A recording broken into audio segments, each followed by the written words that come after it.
प्यारे छात्र, आज हम पाठ 15 वीरांगना ಚೆನ್ನಮ್ಮ इस पाठ के बारे में जानकारी प्राप्त करेंगे। ಮಕ್ಕಳೇ, ಇಂದು ನಾವು ವೀರ ವನಿತೆ ಚೆನ್ನಮ್ಮ ಇವರ ಬಗ್ಗೆ ಮಾಹಿತಿಯನ್ನ ಪಡೆದುಕೊಳ್ಳೋಣ। यह एक संकलित पाठ है।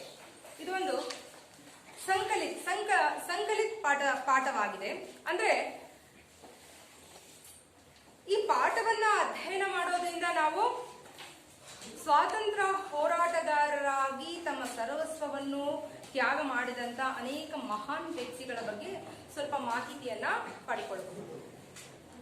ಅಂದ್ರೆ ಮಕ್ಕಳೇ, ನಿಮಗೆಲ್ಲ ಗೊತ್ತಿರೋ ಹಾಗೆ ಭಾರತ ಸುಮಾರು ವರ್ಷಗಳ ಕಾಲ ಬ್ರಿಟಿಷರ ಒಂದು ಕಪಿಮುಷ್ಟಿಯಲ್ಲಿ ಅಲ್ವಾ? ಎಷ್ಟು ವರ್ಷಗಳ ಕಾಲ ಬ್ರಿಟಿಷರು ನಮ್ಮ ಭಾರತವನ್ನ ಆಳಿದರು? ಸುಮಾರು 200 ವರ್ಷಗಳ ಕಾಲ ಭಾರತವನ್ನ ಆಳಿದರು। ಅಷ್ಟು ವರ್ಷಗಳ ಕಾಲ ಭಾರತೀಯರನ್ನ ಗುಲಾಮರಂತೆ ಕಂಡುಕೊಂಡು ಅಲ್ವಾ?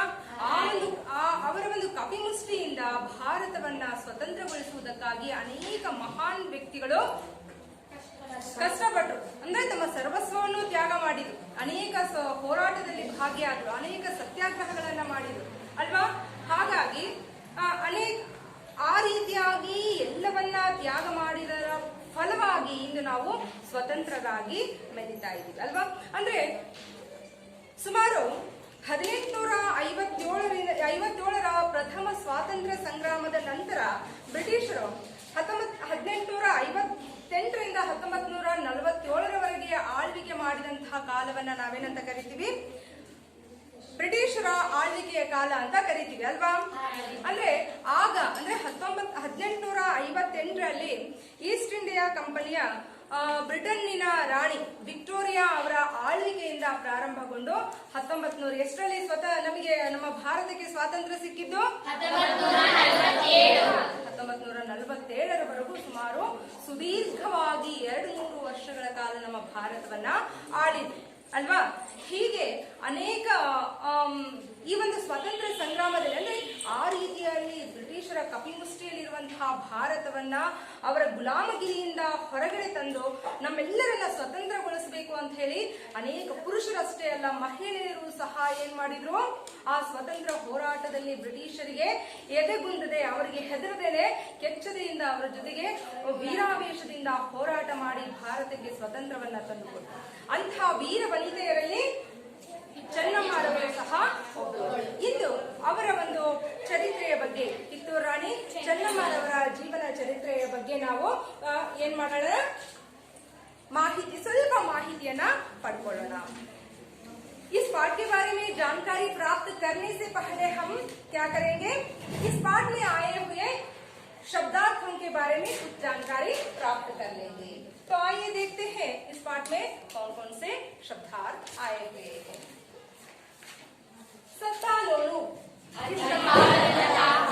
ಅಧಿಕಾರದ ದಾಹವನ್ನ ಹೊಂದಿರುವಂತವರು, ನಾನು ಅಧಿಕಾರಿ ಆಗ್ಬೇಕು, ನಾನು ಅಧಿಕಾರವನ್ನ ಮಾಡಬೇಕು, ಎಲ್ಲರೂ ನನ್ನ ಕೈ ಕೆಳಗೆ ಇರಬೇಕು, ನಾನು ಹೇಳಿದ ಹಾಗೆ ಕೇಳಬೇಕು ಅನ್ನೋ ಆಸೆಯನ್ನ ಯಾರು ಹೊಂದಿರ್ತಾರಲ್ಲ ಅವ್ರಿಗೆ ಏನಂತ ಕರೀತಾರೆ?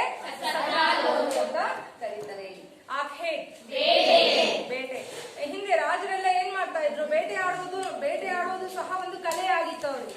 ಬೇಟೆ ಆಡೋದಕ್ಕೆ ಅಭ್ಯಾಸ ಮಾಡೋದಕ್ಕಾಗಿ ಅವ್ರು ಏನ್ ಮಾಡ್ತಾ ಇದ್ರು? ಕಾಡುಗಳಿಗೆ ಹೋಗ್ತಾ ಇದ್ರು ಅಲ್ವಾ? ಅದಕ್ಕೇನಂತ ಕರೀತಾರೆ? ಹಿಂದಿಲಿ ಶಿಕಾರ್ ಅಂತಲೂ ಸಹ ಕರೀತಾರೆ। राजा शिकार करने के लिए गए थे, इस तरह कहते थे। आखिरकार क्या होता है? बेटेयारू। हौसला, धैर्य। कोख, जवाहरात, ವಜ್ರ, ವೈಢೂರ್ಯ, ಇದಕ್ಕೇನಂತ ಕರಿತೀವಿ? ಜವಾಹರಾತ್ ಅಂತ ಕರಿತೀವಿ। ಚಾಟುಕ, ಸುಳ್ಳು ಪ್ರಶಂಸೆ ಮಾಡುವವರು ಅಥವಾ ಹೊಗಳುವವರು, ಅವರಿಗೇನಂತ ಕರಿತೀವಿ? ಚಾಟುಕ ಅಂತ ಕರಿತೀವಿ। ಸಲಾಹ, ಪತನ್, ಅವಸರ್, ಅವಕಾಶ। ಬೋಲ್ ಲೇನಾ, ದತ್ತು ತೆಗೆದುಕೊಳ್ಳುವುದು। ಕಸಂ, ಪ್ರತಿಜ್ಞೆ।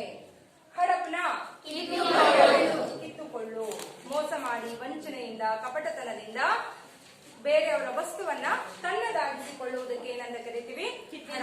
ಕಿತ್ತುಕೊಳ್ಳು ಅಥವಾ ಹಡಪ್ನ ಅಂತ ಕರಿತೀವಿ. एक है इस पाठ में आए हुए कठिन शब्दों का अर्थ और इस पाठ में मुहावरे भी आए हैं, हम उसके बारे में भी जानकारी प्राप्त कर लेते हैं. नाको चले चबाना, इस मुहावरे का अर्थ क्या होता है? बहुत ही हैरान करना, तुम्हा ಆಶ್ಚರ್ಯವನ್ನ ಪಡುವಂತದ್ದು. रक्त खोलना, अत्यधिक क्रोधित होना, ತುಂಬಾ ಸಿಟ್ಟು ಬರುವಂತದ್ದು, ಅದಕ್ಕೆ ನಾವೇನಂತ ಕರಿತೀವಿ? ರಕ್ತ ಖೌಲ್ನ ಅಂತ ಕರಿತೀವಿ. ಎದುರಿಗೆ ಬಂದ್ರೆ ಕೊಂದು ಹಾಕ್ಬಿಡ್ತೀನಿ ಅವನ್ನ ಅಂತೆಲ್ಲ ಮಾತುಗಳನ್ನ ಹೇಳೋದನ್ನ ಕೇಳಿರ್ತೀವಲ್ವಾ, ಅಷ್ಟು ಸಿಟ್ಟಾಗೋದನ್ನ, ಅಷ್ಟು ಕೋಪಗೊಳ್ಳೋದನ್ನ ನಾವೇನಂತ ಕರಿತೀವಿ? ರಕ್ತ ಖೌಲ್ನ ಅಂತ ಕರಿತೀವಿ. ಲೋಹಾಲೇನ, ಬದಲಾಲೇನ ಅಂತಂದ್ರೆ ಸೇಡನ್ನ ತೀರಿಸಿಕೊಳ್ಳೋದು. ಸೇಡನ್ನ ತೀರಿಸಿಕೊಳ್ಳೋದಕ್ಕೆ ಏನಂತ ಕರಿತೀವಿ? ಅಥವಾ ಬದಲಾಲೇನ ಅಂತ ಕರಿತೀವಿ. ಟೂಟ್ ಪಡನ, ಆಕ್ರಮಣ ಕರ್ನ ಅಂದ್ರೆ ಆಕ್ರಮಣ ಮಾಡುವಂಥದ್ದು. ಕಾಮ್ ತಮಾಮ್ ಕರ್ನ, ನಾಶ ಮಾಡುವಂಥದ್ದು, ಸರ್ವನಾಶ ಮಾಡುವಂಥದ್ದು, ಕೊಂದು ಹಾಕುವುದು, ಅದಕ್ಕೆ ನಾವೇನಂತ ಕರಿತೀವಿ? ಕಾಮ್ ತಮಾಮ್ ಕರ್ನ. ಅವನ ಕೆಲಸವನ್ನ ಮುಗಿಸಿಬಿಡೋದು. ಕೆಲಸವನ್ನ ಮುಗಿಸಿಬಿಡೋದಂದ್ರೆ ಅವನನ್ನ ಕೊನೆಗೊಳಿಸೋದು ಅಂತ. प्राणों की बाजी लगाना, प्राणों की बाजी लगाना इसका अर्थ क्या होता है? जानकर खेलना, ತಮ್ಮ ಪ್ರಾಣವನ್ನ ಒತ್ತೆ ಇಟ್ಟು ಹೋರಾಟ ಮಾಡುವಂತದ್ದು ಅಥವಾ ಆಟವನ್ನ ಆಡುವುದು. ಇದಕ್ಕೇನಂತ ಕರಿತೀವಿ ನಾವು? प्राणों की बाजी लगाना. ये थे इस पाठ में आए हुए मुहावरों का अर्थ, और अब हम इस पाठ का आशय क्या है ये भी जान लेंगे. पाठ का आशय इस प्रकार है. छात्र कर्नाटक की वीर महिला ಚೆನ್ನಮ್ಮ की देशभक्ति का परिचय प्राप्त करते हैं. ಈ ಪಾಠದ ಅಧ್ಯಯನದ ಮೂಲಕ ಕರ್ನಾಟಕದ ವೀರ ಮಹಿಳೆಯಾದಂತಹ ದೇಶಕ್ಕಾಗಿ ಸರ್ವಸ್ವವನ್ನು ತ್ಯಾಗ ಮಾಡಿದಂತಹ ಮಹಿಳೆಯಾದಂತಹ ವೀರ ಚೆನ್ನಮ್ಮಾಳ ಪರಿಚಯವನ್ನು ನಾವು ಪಡ್ಕೊಳ್ತೀವಿ. अंग्रेजों की अनेक कोशिशों के बाद भी कित्तूर को चन्नम्मा ने बचाया. अंग्रेजों की ಅಂತಂದ್ರೆ ಇಂಗ್ಲಿಷ್ ಅಂದ್ರೆ ಬ್ರಿಟಿಷರ ಅನೇಕ ಪ್ರಯತ್ನಗಳ ನಂತರವೂ ಕಿತ್ತೂರನ್ನ ಕಾಪಾಡಿ ಸಂರಕ್ಷಣೆ ಮಾಡಿದಂತಹ ಆ ವೀರ ವನಿತೆಯ ಬಗ್ಗೆ ನಾವು ತಿಳ್ಕೊಳ್ಬಹುದು. ಯಾವ ರೀತಿಯಾಗಿ ಎಷ್ಟೊಂದು ಕಷ್ಟಪಟ್ಟು ಆ ಕಿತ್ತೂರನ್ನ ತನ್ನದಾಗಿಸಿಕೊಂಡ್ಲು ಅನ್ನೋದನ್ನ ನಾವು ಈ ಪಾಠದ ಮೂಲಕ ಅರ್ಥ ಮಾಡ್ಕೊಳ್ಬಹುದು. लेकिन चन्नम्मा की बंदी बन जाने के कारण कित्तूर अंग्रेजों के वश में गया. ಆದ್ರೂ ಸಹ ಅಷ್ಟೆಲ್ಲ ಪ್ರಯತ್ನಗಳ ನಂತರವೂ ಸಹ ಕೊನೆಗೆ ಬ್ರಿಟಿಷರು ಯಾವಾಗ ನೇರವಾಗಿ ಚೆನ್ನಮ್ಮಾಳ ಜೊತೆ ಹೋರಾಟ ಮಾಡಿ ಕಿತ್ತೂರನ್ನ ವಶಪಡಿಸಿಕೊಳ್ಳೋದು ಅಸಾಧ್ಯ ಅಂತ ಗೊತ್ತಾಯ್ತು, ಆಗ ಅವ್ರೇನ್ ಮಾಡಿದ್ರು? ಕಪಟತನದಿಂದ, ಮೋಸತನದಿಂದ ಚೆನ್ನಮ್ಮಾಳಿಗೆ ಆಪ್ತರಾಗಿರುವಂತಹವರನ್ನ ತಮ್ಮ ಕಡೆಗೆ ಸೆಳೆದುಕೊಂಡು ಅವರಿಗೆ ಲಂಚವನ್ನ ಕೊಡೋದ್ರ ಮೂಲಕ, ಅಂದ್ರೆ ಅವರಿಗೆ ಯಾವುದೋ ಒಂದು ಆಸೆಯನ್ನ ಅವ್ರ ಮುಂದೆ ಇಡೋದ್ರ ಮೂಲಕ ಅವರನ್ನ ತಮ್ಮ ಹತ್ರ ಸೆಳೆದುಕೊಂಡು ಅನೇಕ ಗುಪ್ತ ಮಾಹಿತಿಗಳ ಮೂಲಕ ಅವ್ರೇನ್ ಮಾಡಿದ್ರು? ಮೋಸತನದಿಂದ, ಕಪಟತನದಿಂದ ಕಿತ್ತೂರನ್ನ ತಮ್ಮದಾಗಿಸಿಕೊಂಡ್ರು. ಅಂದ್ರೆ ಚೆನ್ನಮ್ಮಾಳನ್ನ ಬಂಧಿ ಬನಾಲಿಯಾ, ಬಂಧಿ ಅಂದ್ರೆ ಸೆರೆ ಹಿಡಿದು, ಅವರನ್ನ ಸೆರೆ ಹಿಡಿದು ಬಂಧನದಲ್ಲಿಟ್ಟು ಕಿತ್ತೂರನ್ನ ತಮ್ಮದಾಗಿಸಿಕೊಂಡ್ರು. ಅದನ್ನ ಯಾವ ರೀತಿಯಾಗಿ ಮಾಡಿದ್ರು ಅನ್ನೋದನ್ನು ಸಹ ನಾವು ಈ ಪಾಠದಲ್ಲಿ ನೋಡಬಹುದು. ಚೆನ್ನಮ್ಮ ಜೈಸಿ ವೀರ್ ಮಹಿಳಾ के कारण कर्नाटक गर्व का अनुभव करता है. ಚೆನ್ನಮ್ಮಾಳಂತೆ ಅನೇಕ ವೀರವನಿತೆಯರು ಸಹ ಭಾರತವನ್ನ ಸ್ವತಂತ್ರಗೊಳಿಸೋದಕ್ಕಾಗಿ ಹುತಾತ್ಮರಾದ್ರು. ಅಂದ್ರೆ ತಮ್ಮ ಪ್ರಾಣವನ್ನ ಪಣಕ್ಕಿಟ್ರಲ್ವಾ? ಯಾರ್ಯಾರು ಹೇಳ್ತೀರಾ? ಅವರೊಂದಿಬ್ಬರ ಹೆಸರನ್ನ ಯಾರ್ಯಾರು?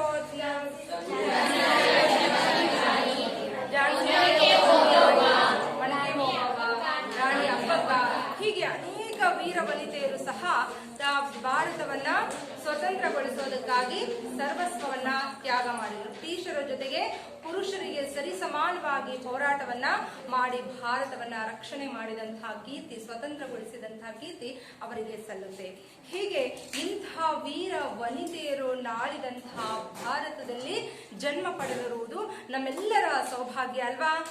ನಾವು ಅವರ ಹಾಗೆ ವೀರರಾಗಿರ್ಬೇಕಲ್ವಾ? ಎಲ್ಲದಕ್ಕೂ ಸದಾ ಸಿದ್ಧರಾಗಿರ್ಬೇಕಲ್ವಾ?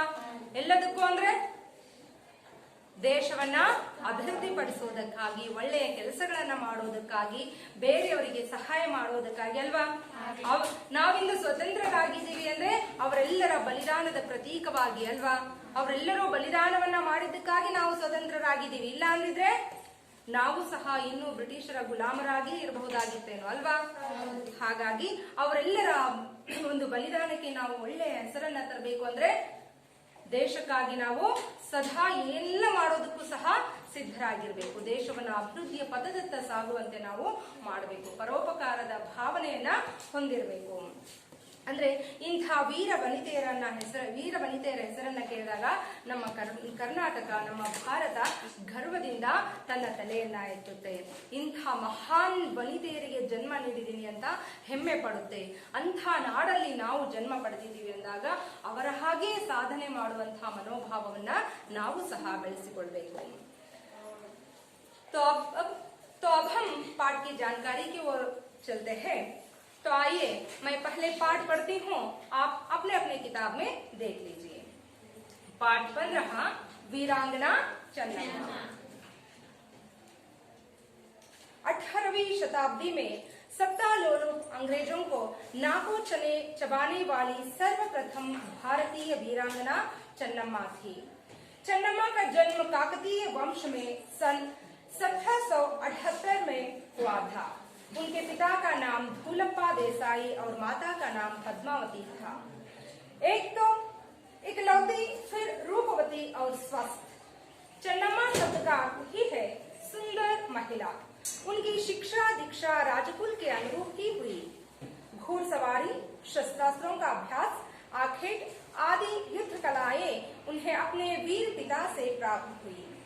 अपने जंगम गुरु के मार्गदर्शन में उन्होंने उर्दू, मराठी और संस्कृत भाषाओं का अध्ययन किया। 18वीं ಶತಾಬ್ದಿ ಅಂದ್ರೆ 18ನೇ ಶತಮಾನದಲ್ಲಿ ಅಧಿಕಾರದ ದಾಹವನ್ನ ಹೊಂದಿರುವಂತಹ ಬ್ರಿಟಿಷರ नाको चने चबाने वाली, इसका अर्थ क्या होता है? नाको चने चबाना, इसका अर्थ क्या होता है? ತುಂಬಾ ಅವರಿಗೆ ಅವರನ್ನ ಹೆದರಿಸುವಂತಹ, ತನ್ನ ಅಧಿಕಾರದಿಂದ ಬ್ರಿಟಿಷರನ್ನ ನಡುಗುವ ಹಾಗೆ ಮಾಡುವಂತಹ ಒಬ್ಬ ವೀರ ಮಹಿಳೆ ಅಂದ್ರೆ ರಾಣಿ ಚೆನ್ನಮ್ಮ ಆಗಿದ್ರು. ಬ್ರಿಟಿಷರಿಗೆ ಹೆದರಿಕೆ ಹುಟ್ಟುವ ಹಾಗೆ, ಬ್ರಿಟಿಷರನ್ನ ನಡುಗಿಸುವ ಹಾಗೆ ಆಳ್ವಿಕೆಯನ್ನ ಮಾಡಿದಂತಹ ವೀರ ಮಹಿಳೆ, ಅದು ಸರ್ವಪ್ರಥಮ ವೀರ ಮಹಿಳೆ वीरांगना चन्नम्मारवरे ಆಗಿದ್ರು. चन्नम्मा का जन्म काकतीय वंश में सन 1778 में हुआ था. ಚೆನ್ನಮ್ಮರವರ ಜನ್ಮ 1778ರಲ್ಲಿ ಎಲ್ಲಾಗಿತ್ತು? ಕಾಕತೀಯ ವಂಶದವರು ಜನ್ಮವನ್ನ ಪಡೆದಿದ್ರು. उनके पिता का नाम धूलप्पा देसाई और माता का नाम पद्मावती था. ಅವರ ತಂದೆಯ ಹೆಸರು ಏನಾಗಿತ್ತು? ಧೂಲಪ್ಪ ದೇಸಾಯಿ ಮತ್ತು ತಾಯಿ पद्मावती. Very good. एक तो इकलौती. इकलौती का अर्थ क्या होता है? ಒಬ್ಬಳೆ. ಒಬ್ಬಳೆ ಅಂದ್ರೆ ಅವರ ತಂದೆಗೆ ಧೂಲಪ್ಪ ದೇಸಾಯಿ ಮತ್ತು ಪದ್ಮಾವತಿ ಅವರಿಗೆ ಚೆನ್ನಮ್ಮರವರನ್ನ ಬಿಟ್ರೆ ಬೇರೆ ಸಂತಾನ ಇರ್ಲಿಲ್ಲ. ಹೆಣ್ಣಾಗ್ಲಿ ಅಥವಾ ಗಂಡಾಗ್ಲಿ ಬೇರೆ ಇರ್ಲಿಲ್ಲ. ಅವರಿಬ್ಬರಿಗೂ ಒಬ್ಬಳೇ ಒಬ್ಳು ಮಗಳಿದ್ರು. ಯಾರವರು? ಫಿರ್ ರೂಪವತಿ ಅವ್ರ ಸ್ವಸ್ಥ. ಒಬ್ಬಳೇ ಮಗಳಾಗಿದ್ರು, ಅಷ್ಟೇ ಸೌಂದರ್ಯವತಿ ಆಗಿದ್ರು ಮತ್ತು ಆರೋಗ್ಯವಂತ ಮಗಳು ಸಹ ಆಗಿದ್ರು. ತುಂಬಾ ಆರೋಗ್ಯವನ್ನ ಹೊಂದಿರುವಂತಹ, ತುಂಬಾ ಸೌಂದರ್ಯವನ್ನ ಹೊಂದಿರುವಂತಹ ಮಗಳಾಗಿದ್ರು. ಚೆನ್ನಮ್ಮ का अर्थ ही, ಚೆನ್ನಮ್ಮ ಶಬ್ದ का अर्थ ही है सुंदर महिला. ಚೆನ್ನಮ್ಮ ಎಲ್ಲರಿಗೂ ಸಹ, ಎಲ್ಲರ ಹೆಸರಿಗೂ ಅವರದೇ ಆದಂತಹ ಒಂದು ಅರ್ಥ ಇರುತ್ತೆ ಅಲ್ವಾ? ನಿಮ್ಗೆಲ್ಲರಿಗೂ ಹೆಸರಿದೆ, ನಿಮ್ಮೆಲ್ಲರ ಹೆಸರಿಗೂ ಒಂದು ಅರ್ಥ ಇದೆ ಅಲ್ವಾ? ಹಾಗೆ ಚೆನ್ನಮ್ಮ ಅನ್ನೋ ಶಬ್ದಕ್ಕೂ ಸಹ ಒಂದು ಅರ್ಥ ಇತ್ತು. ಏನ ಆ ಶಬ್ದದ ಅರ್ಥ? ಹೆಸರಿಗೆ ತಕ್ಕ ಹಾಗೆ ಅವಳು ಸಹ ತುಂಬಾ ರೂಪವತಿ ಆಗಿದ್ರು. ಉನ್ಗೆ ಶಿಕ್ಷಾ ದೀಕ್ಷಾ ರಾಜಕುಲ್ ಕೆ ಅನುರೂಪ ಹಿ ಹುಯಿ. ಅವರ ಶಿಕ್ಷಣವೆಲ್ಲವೂ ಸಹ ರಾಜಕುಲದಲ್ಲಿ ಜನಿಸಿದಂತಹ ರಾಜಕುಮಾರಿಯರಿಗೆ ಯಾವ ರೀತಿಯ ಶಿಕ್ಷಣ ಲಭ್ಯವಾಗ್ತಾ ಇತ್ತೋ ಅದೇ ರೀತಿ ಚೆನ್ನಮ್ಮಾಳಿಗೂ ಸಹ ಶಿಕ್ಷಣವನ್ನ ನೀಡಲಾಗಿತ್ತು. घुड़सवारी, शस्त्रास्त्रों का अभ्यास. घुड़सवारी ಅಂದ್ರೆ घुड़सवारी ಅಂದ್ರೆ ಕುದುರೆ ಸವಾರಿ, ಶಸ್ತ್ರಾಸ್ತ್ರಗಳ ಅಭ್ಯಾಸ, ಬೇಟೆ, ಕಾಡು ಪ್ರಾಣಿಗಳನ್ನ ಬೇಟೆಯಾಡುವಂತಹದ್ದು, ಈ ಎಲ್ಲ ಯುದ್ಧ ಕಲೆಗಳನ್ನ ಅವರು ಅವರ ತಂದೆಯಾದಂತಹ ದೂಲಪ್ಪ ದೇಸಾಯಿ ಅವರಿಂದಲೇ ರಕ್ತಗತವಾಗಿಯೇ ಬಂದಿತ್ತು. ಅದು ತುಂಬಾ ಸುಲಭವಾಗಿ ಅವರು ಯಾವುದೇ ಕಷ್ಟ ಇಲ್ಲದಂಗೆ ಈ ಎಲ್ಲ ಯುದ್ಧ ಕಲೆಗಳನ್ನ ಕರಗತ ಮಾಡ್ಕೊಂಡಿದ್ರು. अपने जंगम गुरु के मार्गदर्शन से ಅವರ ಆಶ್ರಮದಲ್ಲಿದ್ದಂತಹ ಜಂಗಮ ಗುರುಗಳ ಮಾರ್ಗದರ್ಶನದಲ್ಲಿ ಕೇವಲ ಯುದ್ಧ ಕಲೆಗಳನ್ನ ಕಲಿಯೋದಷ್ಟೇ ಅಲ್ಲ, ಅನೇಕ ಭಾಷೆಗಳಲ್ಲೂ ಸಹ ಪಾಂಡಿತ್ಯವನ್ನ ಪಡೆದು ಅದರಲ್ಲೂ ಸಹ ಪ್ರಾವೀಣ್ಯತೆಯನ್ನ ಗಳಿಸಿಕೊಂಡಿದ್ರು. ಯಾವ್ಯಾವ ಭಾಷೆಯನ್ನ ಕಲಿತಿದ್ರು ಅಂದ್ರೆ ಉರ್ದು, ಮರಾಠಿ ಮತ್ತು ಸಂಸ್ಕೃತ ಭಾಷೆಗಳನ್ನು ಸಹ ಇವರು ಅಧ್ಯಯನ ಮಾಡಿದ್ರು. ಯುದ್ಧ ಕಲೆಗಳ ಜೊತೆಗೆ ಈ ಭಾಷೆಗಳ ಮೇಲೂ ಸಹ ಪ್ರಭುತ್ವವನ್ನ ಸಾಧಿಸಿದ್ರು. ಹೀಗೆ ವೀರ ವನಿತೆಯಾದಂತಹ ಚೆನ್ನಮ್ಮ ಮಹಿಳೆ ಅಂತ ಕೇವಲ ಅಡುಗೆ ಮನೆಗೆ ಸಂಬಂಧಪಟ್ಟಂತೆ ತಮ್ಮ ಕೆಲಸ ಕಾರ್ಯಗಳನ್ನ ಮಾಡ್ತಾ ಇರಲಿಲ್ಲ, ಅಡುಗೆ ಮನೆಯಲ್ಲೂ ಸಹ ಮಾಡ್ತಾ ಇದ್ರು. ಜೊತೆಗೆ ಎಲ್ಲ ಯುದ್ಧ ಕಲೆಗಳನ್ನ ಕಲಿತು ಪುರುಷರಿಗೆ ಸರಿಸಮಾನವಾಗಿ ರಣರಂಗದಲ್ಲಿ ಹೋರಾಟ ಮಾಡುವಂತಹ ಕೌಶಲ್ಯವನ್ನು ಸಹ ಬೆಳೆಸಿಕೊಂಡಿದ್ರು. ಜೊತೆಗೆ ಭಾಷಾ ಪಾಂಡಿತ್ಯವನ್ನೂ ಸಹ ಬೆಳೆಸಿಕೊಂಡಿದ್ರು. ಹೀಗೆ ಸರ್ವಾಂಗೀಣವಾಗಿ ಅನೇಕ ರೀತಿಯ ಒಂದು ವಿದ್ಯೆಯನ್ನ ಇವರು ಪಡೆದುಕೊಂಡಿದ್ರು. ಕಿತ್ತೂರ್ ಕರ್ನಾಟಕ राज्य की उत्तरी बेलगाव जिले में है. ಕಿತ್ತೂರ್ ಕರ್ನಾಟಕ ರಾಜ್ಯದ ಬೆಳಗಾವಿ ಜಿಲ್ಲೆಯಲ್ಲಿದೆ. उन दिनों ಕಿತ್ತೂರ್ ಕರ್ನಾಟಕ राज्य के व्यापार का प्रसिद्ध केंद्र भी था. ಆ ದಿನಗಳಲ್ಲಿ ಕಿತ್ತೂರು ಕರ್ನಾಟಕ ರಾಜ್ಯದ ವ್ಯಾಪಾರದ ಪ್ರಸಿದ್ಧ ಕೇಂದ್ರ ಸ್ಥಳವಾಗಿತ್ತು. देश विदेश के व्यापारी वहां के बाजारों में हीरे जवाहरतें खरीदने के लिए आया करते थे. ಇಂದು ನಾವೆಲ್ಲ ಮಾರುಕಟ್ಟೆಗೆ ಏನನ್ನ ಖರೀದಿ ಮಾಡೋದಕ್ಕೆ ಹೋಗ್ತೀವಿ? ಅಂಗಡಿಗಳಿಗೆ, ಮಾರುಕಟ್ಟೆಗೆ, ಸಂತೆಗೆ ಏನನ್ನ ಖರೀದಿ ಮಾಡೋದಕ್ಕೆ ಹೋಗ್ತೀವಿ? ತರಕಾರಿಗಳನ್ನ, ದವಸ ಧಾನ್ಯಗಳನ್ನ, ಬಟ್ಟೆಗಳನ್ನ ಖರೀದಿ ಮಾಡೋದಕ್ಕೆ ಹೋಗ್ತೀವಿ ಅಲ್ವಾ? ಆದ್ರೆ ಆಗ ಕಿತ್ತೂರಿಗೆ ಅನೇಕ ವಿದೇಶಿಗಳು ಸಹ ಭೇಟಿ ನೀಡ್ತಾ ಇದ್ರು. ಅನೇಕ ವಿದೇಶಿಗರು ಸಹ ಬರ್ತಾ ಇದ್ರು, ವ್ಯಾಪಾರ ಮಾಡುವುದಕ್ಕಾಗಿಯೇ ಬರ್ತಾ ಇದ್ರು. ಏನನ್ನ ಖರೀದಿ ಮಾಡ್ತಾ ಇದ್ರು ಅಲ್ಲಿ ಅವರು? ಮುತ್ತು, ರತ್ನ, ಹವಳಗಳನ್ನ, ವಜ್ರಗಳನ್ನ ಅವರು ಖರೀದಿ ಮಾಡೋದಕ್ಕೆ ಬರ್ತಾ ಇದ್ರು. ಇಂಥ ಶ್ರೀಮಂತ ಒಂದು ಸಂಸ್ಥಾನವಾಗಿತ್ತು ಕಿತ್ತೂರು. ಅಂಥ ಶ್ರೀಮಂತ ಸಂಸ್ಥಾನದಲ್ಲಿ ಜನ್ಮ ಪಡೆದಂತಹ ಮಹಿಳೆ ಯಾರಾಗಿದ್ರು? ಚೆನ್ನಮ್ಮ. ऐसे समृद्ध राज्य के प्रजा वात्सल्य राजा मल्लसर्ज थे. ಅಂಥ ಸಮೃದ್ಧ ರಾಜ್ಯದ ಎಲ್ಲ ಪ್ರಜೆಗಳ ಮುತ್ತಿನ ದೊರೆ ಯಾರಾಗಿದ್ರು? ಮಲ್ಲಸರ್ಜರಾಗಿದ್ರು. चन्नम्मा के माता पिता ने बड़े हौसले से उनका विवाह राजा मल्लसर्ज के साथ कर दिया. ಚೆನ್ನಮ್ಮರವರ ತಂದೆ ಯಾರು? ದೂಲಪ್ಪ ದೇಸಾಯಿ ಮತ್ತು ತಾಯಿ ಅವರಿಬ್ಬರು ತುಂಬಾ ಧೈರ್ಯದಿಂದ, ಹೌಸ್ಲಾ ಅಂದ್ರೇನು? ಮುಂದೆ ತಮ್ಮ ಮಗಳು ಸುಂದರವಾದಂತಹ ಬದುಕನ್ನ ಸಾಗಿಸ್ತಾಳೆ ಅನ್ನೋ ಭರವಸೆಯಿಂದ, ಆಸೆಯಿಂದ ಚೆನ್ನಮ್ಮಾಳ ವಿವಾಹವನ್ನ ಯಾರ ಜೊತೆ ಮಾಡ್ತಾರೆ?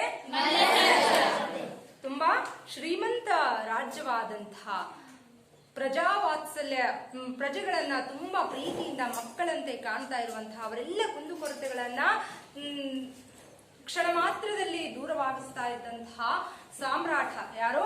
ಮಲ್ಲಸರ್ಜನಿಗೆ ರಾಣಿ ಚೆನ್ನಮ್ಮಾಳನ್ನ ಕೊಟ್ಟು ಮದುವೆಯನ್ನ ಮಾಡ್ತಾರೆ. ರಾಣಿ ಚೆನ್ನಮ್ಮ ಕಿತ್ತೂರ್ ಕೆ ರಾಜಮಹಲ್ ಮೇ ಸುಖ ಸೆ ರಹನೆ ಲಗಿ. ವಿವಾಹದ ನಂತರ ರಾಣಿ ಚೆನ್ನಮ್ಮ ರಾಜಮಹಲ್ ಅರಮನೆಯಲ್ಲಿ ತುಂಬಾ ಸಂತೋಷದಿಂದ, ನೆಮ್ಮದಿಯಿಂದ, ಸುಖವಾಗಿ ಜೀವನವನ್ನ ಸಾಗಿಸ್ತಾ ಇರ್ತಾರೆ. ಉನ್ಕಿ ಖೋಕ್ ಸೆ ಏಕ್ ಪುತ್ರ ರತ್ನ ಕಾ ಜನ್ಮ ಹುವಾ. ವಿವಾಹದ ನಂತರ ಚೆನ್ನಮ್ಮರವರ ಗರ್ಭದಲ್ಲಿ ಒಂದು ಮಗುವಿನ ಜನನವಾಯಿತು. ಪುತ್ರ ರತ್ನ ಅಂದ್ರೆ ಗಂಡು ಮಗುವಿನ ಜನನವಾಯಿತು. ಜಿಸ್ಕಾ ನಾಮ್ ಥಾ ಶಿವ ಬಸವರಾಜ್. ಆ ಮಗುವಿನ ಹೆಸರೇನಾಗಿತ್ತು? ಮಲ್ಲಸರ್ಜ ಮತ್ತು ಚೆನ್ನಮ್ಮರವರಿಗೆ ಜನಿಸಿದಂತಹ ಮಗನ ಹೆಸರು ಶಿವ. ಲೇಕಿನ್ ಬಚ್ಪನ್ ಮೇ ಹಿ ಉಸ್ಕಿ ಮೃತ್ಯು ಹುಯಿ. ಆದರೆ ದುರಾದೃಷ್ಟವಶಾತ್ ತುಂಬಾ ದಿನಗಳ ಸಂತೋಷ, ಸುಖ, ನೆಮ್ಮದಿಯ ಜೀವನವನ್ನ ರಾಣಿ ಚೆನ್ನಮ್ಮ ಪಡೆದುಕೊಂಡು ಬಂದಿರಲಿಲ್ಲ. ಆ ಒಂದು ದುರದೃಷ್ಟತನದಿಂದಾಗಿ ತನ್ನ ಮಗನಾದಂತಹ ಶಿವಬಸವರಾಜನನ್ನ ತುಂಬಾ ಬೇಗ ಅವರು ಕಳ್ಕೊಳ್ಬೇಕಾಯ್ತು. ಅಂದ್ರೆ ಬಾಲ್ಯಕಾಲದಲ್ಲಿಯೇ ಶಿವಬಸವರಾಜನ ಮೃತ್ಯುವಾಯಿತು, ಅವರು ಮರಣವನ್ನ ಹೊಂದಿದ್ರು. ರಾಜ ಮಲ್ಲಸರ್ಜ ಕಿ ಪಹಲಿ ಪತ್ನಿ ಥಿ ರುದ್ರಮ್ಮ. ಚೆನ್ನಮ್ಮಾಳಿಗಿಂತಲೂ ಮುಂಚೆನೆ ರಾಜ ಮಲ್ಲಸರ್ಜನ್ ಅವರ ಮದುವೆಯಾಗಿತ್ತು. ಅವರ ಮೊದಲನೇ ಹೆಂಡತಿಯ ಹೆಸರೇನಾಗಿತ್ತು? पूना के पटवर्धन ने मल्लसर्ज को चालाकी से बंदी बना लिया. ಪೂನಾದ ಪಟವರ್ಧನ್ ಒಬ್ಬ ರಾಜನ ಹೆಸರು. ಆ ಪೂನಾದ ಪಟವರ್ಧನ್ ಏನ್ ಮಾಡಿದ್ರು? ಚಾಲಾಕಿ ತಂದ್ರೆ ಮೋಸತನದಿಂದ, ವಂಚನೆಯಿಂದ ರಾಜ ಮಲ್ಲಸರ್ಜನನ್ನ ಸೆರೆ ಹಿಡಿದ್ರು, ಬಂಧಿಯಾಗಿ ಮಾಡಿದ್ರು, ಬಂಧನದಲ್ಲಿ ಇಟ್ರು. ವಹಿ ಉನ್ಕಿ ಮೃತ್ಯು ಹೋಗೈ, ಅಲ್ಲಿಯೇ ಅವರ ಮೃತ್ಯು ಆಯಿತು, ಮರಣವನ್ನ ಅಲ್ಲಿಯೇ ಅವರ ಸೆರೆಯಾಳಾಗಿ ಪಟವರ್ಧನ್ ಅವರ ಒಂದು ಇದರಿಂದ ಪಟವರ್ಧನ್ ಅವರು ಅವರನ್ನ ಬಂಧಿಯಾಗಿ ಕರೆದುಕೊಂಡು ಹೋಗ್ತಾರೆ. ಅವರ ಬಂಧಿಖಾನೆಯಲ್ಲಿ ಇವರು ಮೃತ್ಯುವನ್ನ ಹೊಂದಬೇಕಾಯಿತು. मल्लसर्ज की मृत्यु के बाद चन्नम्मा ने रुद्रम्मा के पुत्र शिवलिंग रुद्रसर्ज को गद्दी पर बिठाया. ತನ್ನ ಗಂಡನ ಅಂದ್ರೆ ಸಾಮ್ರಾಟನಾದಂತಹ ಮಲ್ಲಸರ್ಜನ ಮರಣದ ನಂತರ ರಾಣಿ ಚೆನ್ನಮ್ಮರವರು ತಮ್ಮ ಮಗ ಇರ್ಲಿಲ್ಲ ಸಿಂಹಾಸನದ ಮೇಲೆ ಕೂರಿಸೋದಿಕ್ಕೆ. ಯಾಕಂದ್ರೆ ಅವನು ಬಾಲ್ಯಕಾಲದಲ್ಲೇ ಮರಣವನ್ನ ಹೊಂದಿದ್ದ. ಯಾರವರ ಮಗನ ಹೆಸರು ಏನಾಗಿತ್ತು? ಶಿವಬಸವರಾಜ್. ಆದ್ರೆ ರುದ್ರಮಾಳ ಮಗನಾದಂತಹ ಶಿವಲಿಂಗ ರುದ್ರಸರ್ಜನನ್ನ ಅವರೇನ್ ಮಾಡಿದ್ರು? ಸಿಂಹಾಸನದ ಮೇಲೆ ಗದ್ದಿ ಪರ್ ಬಿಠಾನ. ಗದ್ದಿ ಅಂದ್ರೆ ಸಿಂಹಾಸನ. Very good. ಸಿಂಹಾಸನದ ಮೇಲೆ ಕೂರಿಸುವಂತಹ ನಿರ್ಧಾರವನ್ನ ಮಾಡ್ತಾರೆ. ಜೊತೆಗೆ ಆತನನ್ನೇ ಸಿಂಹಾಸನದ ಮೇಲೆ ಕೂರಿಸಿ ಅವರು ಆಡಳಿತವನ್ನ ಮಾಡೋದಕ್ಕೆ ಶುರು ಮಾಡ್ತಾರೆ. शिवलिंग रुद्रसर्ज ने चन्नम्मा की सलाह को हवा में उठाकर चाटुकारों से गहरी मित्रता कर ली. आगे शिवलिंग रुद्रसर्ज ने चन्नम्मा की सलाह ಅಂದ್ರೆ ಶಿವಲಿಂಗ ರುದ್ರಸರ್ಜ ಚೆನ್ನಮ್ಮಾಳ ಸಲಹೆಯನ್ನ ಗಾಳಿಗೆ ತೂರಿ, ಹವಾ ಮೇ ಉಠಾಕರ್ ಅಂದ್ರೆ ಗಾಳಿಗೆ ತೂರಿ ಏನ್ ಮಾಡಿದ್ರು? ಚಾಟುಕಾರ್. ಚಾಟುಕಾರ್ ಅಂದ್ರೆ ಇದರ ಅರ್ಥ ಏನು? ಅಥವಾ ಹೊಗಳುವ. ಈಗ ನಾವೇನೋ ಒಂದು ಕೆಲಸವನ್ನ ಮಾಡಿರ್ತೀವಿ, ಆ ಕೆಲಸವನ್ನ ಮಾಡಿದಾಗ ಸುಮ್ನೆ ಅದರಲ್ಲಿ ಎಷ್ಟೇ ತಪ್ಪುಗಳಿದ್ರೂ ಸಹ ಆ ತಪ್ಪುಗಳನ್ನ ಮುಚ್ಚಿ ಹಾಕಿ ತುಂಬಾ ಚೆನ್ನಾಗಿ ಮಾಡಿದೀಯಾ ಮಾಡು ಅಂತ ಹೇಳಿ, ಇನ್ನೂ ಹೀಗೆ ಮಾಡು, ಚೆನ್ನಾಗಿ ಮಾಡಿದೀಯಾ ಅಂತ ನಮ್ಮನ್ನ ತಪ್ಪು ದಾರಿಗೆ ಕರೆದುಕೊಂಡು ಹೋಗುವಂತವ್ರು. ಅದಕ್ಕೆ ನಾವೇನಂತ ಕರಿತೀವಿ? ಚಾಟುಕಾರ ಅಂತ ಕರಿತೀವಿ ಅಲ್ವಾ? ಆ ಚಾಟುಕಾರರ ಮಾತುಗಳನ್ನ ಕೇಳಿ ಅವ್ರೇನ್ ಮಾಡಿದ್ರು? ತಪ್ಪು ದಾರಿಯನ್ನ ತುಳಿಯೋದಿಕ್ಕೆ ಪ್ರಾರಂಭ ಮಾಡಿದ್ರು. ಯಾರು? ಶಿವಲಿಂಗ ರುದ್ರಸರ್ಜ. ಆಗಿನಿಂದಲೇ ಜಿಸಸೆ ಕಿತ್ತೂರ್ ಕಾ ಪಥನ್ ಶುರು ಹುವಾ. ಆಗಿನಿಂದಲೇ ಕಿತ್ತೂರಿನ ಪಥನ ಶುರುವಾಯಿತು. ರಾಜ ಶಿವಲಿಂಗ ರುದ್ರಸರ್ಜ ಕಿ ಮೃತ್ಯು 11 ಸಿತಂಬರ್ 1824 को हुई. ರಾಜ ಶಿವಲಿಂಗ ರುದ್ರಸರ್ಜನ ಮೃತ್ಯು ಸಹ ಆಯಿತು. ಎಷ್ಟರಲ್ಲಿ? ಸೆಪ್ಟೆಂಬರ್ 11, 1824 ಅವರು ಮರಣವನ್ನ ಹೊಂದಿದ್ರು. इसे अंग्रेजों ने कित्तूर राज्य को हड़पने का बड़ा अच्छा अवसर समझा. ಶಿವಲಿಂಗ ರುದ್ರಸರ್ಜ ಮಲ್ಲಸರ್ಜನ ಮಗ ಆಗಿದ್ರು. ಅವರು ಸಿಂಹಾಸನದ ಮೇಲೆ ಕೂರುವ ಅಧಿಕಾರ ಅವರಿಗೆ ಇತ್ತು. ಹಾಗಾಗಿ ಬ್ರಿಟಿಷರು ಮಧ್ಯ ಬಾಯಿ ಹಾಕೋದಿಕ್ಕೆ ಅವಕಾಶ ಇರಲಿಲ್ಲ. ಯಾವಾಗ ಶಿವಲಿಂಗ ರುದ್ರಸರ್ಜನ ಮರಣ, ಅವರು ಸಾಮಾನ್ಯವಾಗಿ ಯಾವ ರೀತಿಯಾಗಿ ಮನುಷ್ಯ ಸಹಜ ಸಾವನ್ನಪ್ತಾನೋ ಅದೇ ರೀತಿ ಸಾವನ್ನಪ್ಪಿದ್ರ? ಇಲ್ಲ. ಆ ಮೋಸತನದಿಂದ ತಪ್ಪು ದಾರಿಗೆ ಆತನನ್ನ ಎಳೆದುಕೊಂಡು ಹೋಗಿ ಆತನನ್ನ ಕೊಲೆ ಮಾಡಲಾಯಿತು. ಹಾಗೆ ಕೊಲೆಯಾದ ನಂತರ ಆ ಸಿಂಹಾಸನ ಖಾಲಿ ಉಳಿತು. ಆಗ ಬ್ರಿಟಿಷರು ತುಂಬಾ ಸುಲಭವಾಗಿ ಹಡಪನ ಅಂದ್ರೆ ಆ ಅಧಿಕಾರವನ್ನ, ಆ ಸಿಂಹಾಸನವನ್ನ ತಮ್ಮದಾಗಿಸಿಕೊಳ್ಳುವಂತಹ ಹವಣಿಕೆಯಲ್ಲಿ ಇದ್ರು. ಅದನ್ನ ಕಿತ್ತುಕೊಳ್ಳಬೇಕು, ನಮ್ಮದಾಗಿಸಿಕೊಳ್ಬೇಕು, ನಾವು ಕಿತ್ತೂರಿನ ರಾಜ್ಯಭಾರವನ್ನ ಮಾಡಬೇಕು ಅನ್ನೋ ಅಧಿಕಾರದ ದಾಹದಲ್ಲಿ ಬ್ರಿಟಿಷರು ಇದ್ರು. ರಾಜ ನಿಸ್ಸಂತಾನ್ ಮರಾಠ. ಶಿವಲಿಂಗ ರುದ್ರಸರ್ಜ ನಿಸ್ಸಂತಾನ್ ಮರಾಠ ಅಂದ್ರೆ ಅವರು ಮರಣವನ್ನ ಹೊಂದಿದಾಗ ಶಿವಲಿಂಗ ರುದ್ರಸರ್ಜರವರಿಗೆ ಮಕ್ಕಳಾಗಿರ್ಲಿಲ್ಲ, ಸಂತಾನವಿರಲಿಲ್ಲ. उसने अपने एक संबंधी गुरुलिंग मल्लसर्ज को गोद लिया था. ಆದ್ರಿಂದ ಆಗ ಅವರು ಏನ್ ಮಾಡಿದ್ರು? ಅವರ ಸಂಬಂಧಿಯಾದಂತಹ ಗುರುಲಿಂಗ ಮಲ್ಲಸರ್ಜನ್ ಅವರನ್ನ ಗೋದ್ಲೇನಾ ಕಾರ್ತಿಕ ಯಾವತ್ತಾ ಹೇ ದತ್ತು ತೆಗೆದುಕೊಂಡಿದ್ರು. लेकिन अंग्रेज गोद लिए पुत्र को उत्तराधिकारी नहीं मानते थे. ಆದ್ರೆ ಬ್ರಿಟಿಷರು ದತ್ತು ತೆಗೆದುಕೊಂಡಂತಹ ಮಕ್ಕಳನ್ನ ಸಿಂಹಾಸನಕ್ಕೆ ಕೂರಿಸುವಂತಹ ಅಧಿಕಾರ ಇಲ್ಲ ಅಂತ ಹೇಳ್ತಾ ಇದ್ರು ಅಲ್ವಾ? ದತ್ತು ಮಕ್ಕಳಿಗೆ ಸಿಂಹಾಸನದಲ್ಲಿರುವಂತಹ ಅಧಿಕಾರ ಇಲ್ಲ ಅಂತ ಹೇಳಿ ಒಂದು ಆದೇಶವನ್ನ ಮಾಡಿದ್ರು. ಉಸ್ ಸಮಯ ಡಾಲ್ ಹೌಸಿ ಗವರ್ನರ್ ಜನರಲ್ थे. ಆ ಸಮಯದಲ್ಲಿ ಡಾಲ್ ಹೌಸಿ ಗವರ್ನರ್ ಜನರಲ್ ಆಗಿ ಆಳ್ವಿಕೆಯನ್ನ ಮಾಡ್ತಾ ಇದ್ರು. ऐसे अवसर पर रानी चन्नम्मा ने कित्तूर राज्य को संभाल कर रक्षा करने की कसम खाई. ಆ ಒಂದು ಸಂದರ್ಭದಲ್ಲಿ ಆ ಬ್ರಿಟಿಷರ ಕಪಿಮುಷ್ಟಿಯಿಂದ ಕಿತ್ತೂರನ್ನ ಸಂರಕ್ಷಣೆ ಮಾಡಿ ಅವರ ಗುಲಾಮಗಿರಿಯಿಂದ ಕಿತ್ತೂರಿನ ಜನರನ್ನ ದೂರ ಇಡಬೇಕು, ಅವರು ಸ್ವತಂತ್ರರಾಗಿರಬೇಕು ಅನ್ನೋ ಒಂದು ಹೆಬ್ಬಯಕೆಯಿಂದ ಕಿತ್ತೂರನ್ನ ರಕ್ಷಣೆ ಮಾಡುವಂತಹ ಭಾರವನ್ನ ಯಾರು ಹೊತ್ಕೊಳ್ತಾರೆ? ಹೊತ್ಕೊಳ್ತಾರೆ. कित्तूर राज्य में अंग्रेजी सैनिकों के प्रवेश से रानी चन्नम्मा का रक्त खौल उठा. ಕಿತ್ತೂರ್ ರಾಜ್ಯದಲ್ಲಿ ಅಂಗ್ರೇಜಿ ಬ್ರಿಟಿಷರ ಸೈನಿಕರು ಯಾವಾಗ ಕಿತ್ತೂರನ್ನ ಪ್ರವೇಶ ಮಾಡಿದ್ರು ಅಂದ್ರೆ ಕಿತ್ತೂರನ್ನ ಅವರನ್ನ ಕಿತ್ತೂರನ್ನ ಒತ್ತಾಯಪೂರ್ವಕವಾಗಿ ಕಿತ್ತುಕೊಳ್ಳೋದಕ್ಕಾಗಿ ತಮ್ಮದಾಗಿಸಿಕೊಳ್ಳೋದಕ್ಕಾಗಿ ಬ್ರಿಟಿಷರು ಏನ್ ಮಾಡ್ತಾರೆ, ಯಾವುದೇ ಮುನ್ಸೂಚನೆ ಇಲ್ಲದಂಗೆ ಕಿತ್ತೂರಿನ ಮೇಲೆ ಆಕ್ರಮಣವನ್ನ ಮಾಡ್ತಾರೆ. ಆ ರೀತಿಯಾಗಿ ಬ್ರಿಟಿಷರು ಕಿತ್ತೂರನ್ನ ಪ್ರವೇಶ ಮಾಡಿರೋದನ್ನ ಕಂಡು ಅವರ ರಕ್ತ ಕುದಿಯೋದಕ್ಕೆ ಪ್ರಾರಂಭವಾಗುತ್ತೆ. ಅವರಿಗೆ ಸಹಿಸಿಕೊಳ್ಳಲಾಗದೇ ಇರುವಂತಹ ಕೋಪ ಬರುತ್ತೆ. ಆಗ ಅವರು ವೀರಾವೇಶದಿಂದ ಬ್ರಿಟಿಷರ ಮೇಲೆ ಬೀಳ್ತಾರೆ. ಬ್ರಿಟಿಷರ ವಿರುದ್ಧ ಆಕ್ರಮಣ ಮಾಡಿ ಅವರ ವಿರುದ್ಧ ಹೋರಾಟ ಮಾಡೋದಕ್ಕೆ ಮುನ್ನುಗ್ತಾರೆ. लेकिन उस समय वे कुछ नहीं कर सकी. ಆ ಒಂದು ಸಂದರ್ಭದಲ್ಲಿ ಅವರನ್ನ ಎದುರಿಸೋದಕ್ಕೆ ಸಾಕಷ್ಟು ತಯಾರಿ ಇಲ್ಲದೆ ಇರುವಂತಹ ಕಾರಣಕ್ಕಾಗಿ ಅವರು ಹಿಂದೆ ಸರಿಬೇಕಾಯಿತು.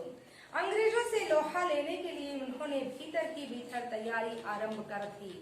ಇದಾದ ನಂತರ ಬ್ರಿಟಿಷರ ವಿರುದ್ಧ ಹೋರಾಟ ಮಾಡಿ ಅವರನ್ನ ಭಾರತದಿಂದ ಹೊಡೆದೋಡಿಸಬೇಕು, ಕಿತ್ತೂರನ್ನ ಶಾಶ್ವತವಾಗಿ ಅವರಿಂದ ದೂರ ಇಡಬೇಕು ಅನ್ನೋ ಕಾರಣಕ್ಕಾಗಿ ಅವರು ಒಳಗಿಂದೊಳಗೆ ಭೀತರ್ ಹಿ ಭೀತರ್ ಇಸ್ಕಾರ್ತಿಕೆ ಯಾವತ್ತಾ ಹೇ ಒಳಗಿಂದೊಳಗೆ ಎಲ್ಲ ಸಕಲ ಸಿದ್ಧತೆಗಳನ್ನ ಮಾಡ್ಕೊಳ್ಳೋದಕ್ಕೆ ಪ್ರಾರಂಭ ಮಾಡಿದ್ರು. अंग्रेजी प्रतिनिधि तैखे ने रानी चन्नम्मा को भांति भांति के संदेश भेजे, मगर रानी अपनी स्वाधीनता का सौदा करने पर राजी न हुई. ಆಗ ಬ್ರಿಟಿಷರ ಪ್ರತಿನಿಧಿಯಾದಂತಹ ಥ್ಯಾಕ್ರೆ ಅವರು ರಾಣಿಯವರಿಗೆ ಅನೇಕ ಸಂದೇಶಗಳನ್ನ, ಅನೇಕ ಪತ್ರಗಳನ್ನ ಸಲ್ಲಿಸಿದ್ರು. ಅಂದ್ರೆ ಶಿವಲಿಂಗ ರುದ್ರ ಸರ್ಜರವರು ನಿಸ್ಸಂತಾನ ಅಂದ್ರೆ ಸಂತಾನವಿಲ್ಲದೆ ಮರಣ ಹೊಂದಿರುವಂತಹ ಕಾರಣಕ್ಕಾಗಿ ಆ ಸಿಂಹಾಸನದ ಮೇಲೆ ಕೂರುವಂತಹ ಅಧಿಕಾರ ಕಿತ್ತೂರಿನಲ್ಲಿರುವಂತಹ ಯಾರಿಗೂ ಇಲ್ಲ, ಅದು ಬ್ರಿಟಿಷರ ಸ್ವತ್ತು ಅಂತ ಹೇಳಿ ಅವರು ಪತ್ರವನ್ನ ಕಳಿಸ್ತಾ ಇದ್ರು. ಆದ್ರೆ ಅವರ ಯಾವುದೇ ಅಂದ್ರೆ ಅವ್ರೇನ್ ಮಾಡ್ಬೇಕಾಗಿತ್ತು, ರಾಣಿ ಚೆನ್ನಮ್ಮನೇ ಅಧಿಕಾರದಲ್ಲಿ ಮುಂದುವರೆದೋದ್ರೆ ಕಪ್ಪು ಕಾಣಿಕೆಯನ್ನ ಸಲ್ಲಿಸಬೇಕಾಗಿತ್ತು. ಯಾರಿಗೆ? ಬ್ರಿಟಿಷರಿಗೆ ಸಲ್ಲಿಸಬೇಕಾಗಿತ್ತು. ಯಾರು? ಚೆನ್ನಮ್ಮನವರು. ಕಿತ್ತೂರಿನ ರಾಜ್ಯಭಾರವನ್ನ ಮಾಡ್ತಾ ಇರುವಂತವ್ರು. ಅವರ ಯಾವುದೇ ಸಂದೇಶಕ್ಕೂ ಒಪ್ಪದೇ ಇರೋದಕ್ಕ ಎಷ್ಟೇ ಪತ್ರಗಳನ್ನ ಕಳಿಸಿದ್ರು ಸಹ ನಾವು ಕಪ್ಪು ಕಾಣಿಕೆ ಕೊಡೋದಕ್ಕೆ ಸಿದ್ಧರಿಲ್ಲ, ಇದು ನಮ್ಮ ನಾಡು, ನಾವು ಸ್ವತಂತ್ರರು, ಯಾರ ಗುಲಾಮರೂ ನಾವಲ್ಲ ಅನ್ನೋ ಸಂದೇಶವನ್ನ ವಾಪಸ್ ಅವರಿಗೆ ಕಳಿಸಿದ್ರು. इसी समय थैक्रे को कित्तूर राज्य के येल्लप्पा शेट्टी और ವೆಂಕಟರಾವ್ ನಾಮಕ ದೇಶದ್ರೋಹಿ मिल गए. ಅದೇ ಸಂದರ್ಭದಲ್ಲಿ ಥ್ಯಾಕ್ರೆರವರಿಗೆ ಕಿತ್ತೂರು ರಾಜ್ಯದ ಯಲ್ಲಪ್ಪ ಶೆಟ್ಟಿ ಮತ್ತು ವೆಂಕಟರಾಮ ಅನ್ನೋ ಹೆಸರಿನ ದೇಶದ್ರೋಹಿಗಳು ಸಿಕ್ಕಿದ್ರು. ಅವರ ಪರಿಚಯ ಆಯಿತು. ಯಾರಿಗೆ? ಥ್ಯಾಕ್ರೆರವರಿಗೆ. वे कित्तूर का नमक खाकर कित्तूर की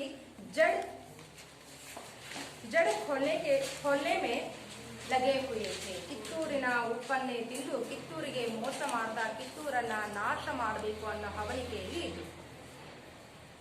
तो हम यहाँ तक पाठ की जानकारी प्राप्त कर चुके हैं.